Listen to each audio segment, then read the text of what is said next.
आव्हाडजी, भरभरून मतं देत आहेत. आसाममध्ये सत्ता येणार, पश्चिम बंगालमध्ये सत्ता येणार आहे, तिकडे पुदुच्चेरीमध्ये पुन्हा एकदा सत्तेत भाजप बसणार आहे. मतदार भाजपला का मत देत आहेत, तुमचं काय वाटतं? काय महत्त्वाचे एक दोन कारण आहेत? खरं म्हणजे लोकशाहीमध्ये ज्या पक्षाचे सरकार लोकांनी निवडून दिलेली आहेत ते आपण मान्य करायचे असतात आणि त्याच्यामुळे भाजपा ही देशात आघाडीची पार्टी आहे. या निवडणुकीत तिन्ही ठिकाणी भाजपचं सरकार येईल असं दिसतंय. त्याचं कारण हेच आहे की कदाचित लोकांना भाजपच्या राजकारणाला मॅन्डेट दिले असं आपल्याला म्हणावं लागेल.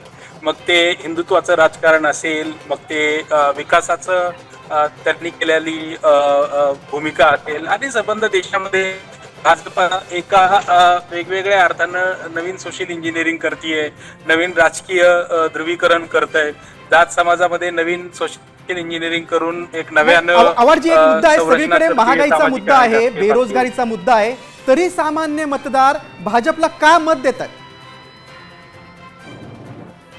त्याचं कारण हे आहे की भाजपचा एकूण राजकीय मी बोलायचंय का? हा, बोला. हो, त्याचं कारणच हे आहे, मी म्हणालो तसं की भाजपच्या राजकारणाचा जो मॅन्डेट आहे तो मॅन्डेट आहे असं आपल्याला म्हणावं लागेल. कारण राज्याच्या निवडणुका असतील किंवा लोकसभेच्या केंद्रात निवडणुकीमध्ये भाजपला ज्या पद्धतीनं सरशी मिळतीये त्याच्यावरनं भाजपच्या राजकारणाला लोकांची पसंती आहे असं आपल्याला म्हणावं लागेल. आणि निवडणुकीमध्ये भाजपा ज्या पद्धतीच्या निवडणुका जिंकतंय त्याच्यावरनं भाजपला एका अर्थानं लोकांची पसंती मिळते असं म्हणावं लागेल. आता भाजपचं राजकारण ज्या त्या राज्यामध्ये स्थानिक प्रश्नाला गृहीत धरून जरी असलं तरी एका अर्थानं संबंध राज्यामध्ये ते हिंदुत्वाचं राजकारण असेल किंवा भाजपची विकासाची संकल्पना असेल किंवा भाजपाची एकूण अग्रेसिव्ह कॅम्पेन असेल, या सगळ्या मुद्द्यांवरती मला स्वतःला असं वाटतं की लोकांनी त्यांना दिलेलं हे कौल आहे आणि लोकशाहीत लोकांनी निवडून दिलेले सरकार मान्य करायचे. त्याच्यामुळे ही भाजपची सरशी आहे असं आपल्याला म्हणावं लागेल. भाजपच्या राजकारणाचं मॅन्डेट आहे असं आपल्याला म्हणावं. बरोबर. चौकेजी, भाजपची सरशी काय होते, तुम्हाला काय वाटतं?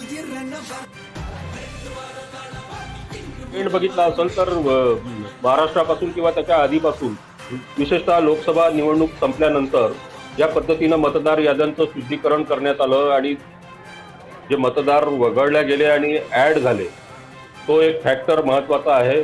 ज्याला नंतर पुढं SIR म्हणून बिहारमध्येही तो राबवला गेला यशस्वीपणे आणि त्याच्यातून एक ट्रेंड स्पष्ट दिसतो आहे की मोठ्या प्रमाणावर भाजपच्या जागा वाढलेल्या आहेत. बिहारमध्येही वाढल्या, आता पश्चिम बंगालमध्येही वाढल्या आणि आसाममध्येही वाढलेल्या आहेत.